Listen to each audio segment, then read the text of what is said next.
నమ్మించి గొంతు కోసింది. అదును చూసి యజమానురాలిని కడతీర్చింది. ఏకంగా రిటైర్డ్ ఐపీఎస్ అధికారి ఇంట్లోనే నెత్తురు పారించిన ఆ కిల్లర్ లేడీ ఇప్పుడు పోలీసులకు చెమటలు పట్టిస్తోంది. 8 నెలలుగా నమ్మకంగా నటిస్తూ పక్కా స్కెచ్తో సీసీ కెమెరాలకు సైతం చిక్కకుండా ఎస్కేప్ అయిన ఆ పని మనిషి అసలు బాగోతం ఇప్పుడు దర్యాప్తు అధికారులనే విస్మయానికి గురిచేస్తోంది. నగరాలు పేర్లు మారుస్తూ ఈ మాయలేడీ పోలీసులతో దాగుడు మూతలు ఆడుతోంది.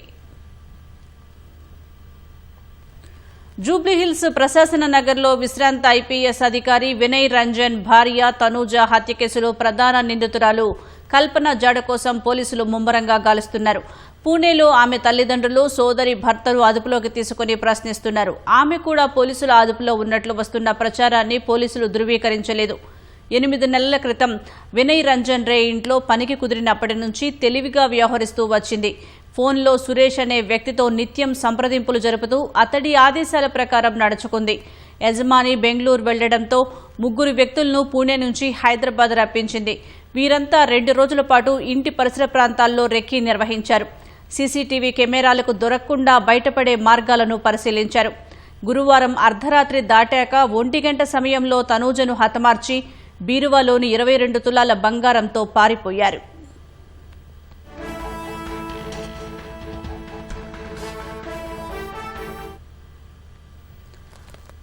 జూబ్లీహిల్స్ నుంచి నాంపల్లి రైల్వే స్టేషన్ వరకు నిందితులు ఆటోలో ప్రయాణించారు. అక్కడ నిందితులు తెలంగాణ ఎక్స్ప్రెస్ ఎక్కారు.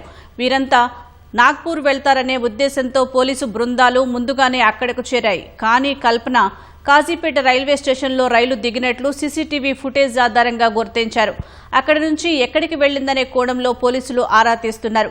సురేష్తో సంప్రదింపులు జరిపిన ఫోన్ను హత్యానంతరం పడేసింది. కొత్త ఫోన్లు, సిమ్ కార్డులు కొనుగోలు చేసి మంతనాలు సాగిస్తున్నట్లు భావిస్తున్నారు. అదుపులోకి తీసుకున్న కల్పన బంధువుల నుంచి పోలీసులు కీలక సమాచారం రాబట్టినట్లు సమాచారం.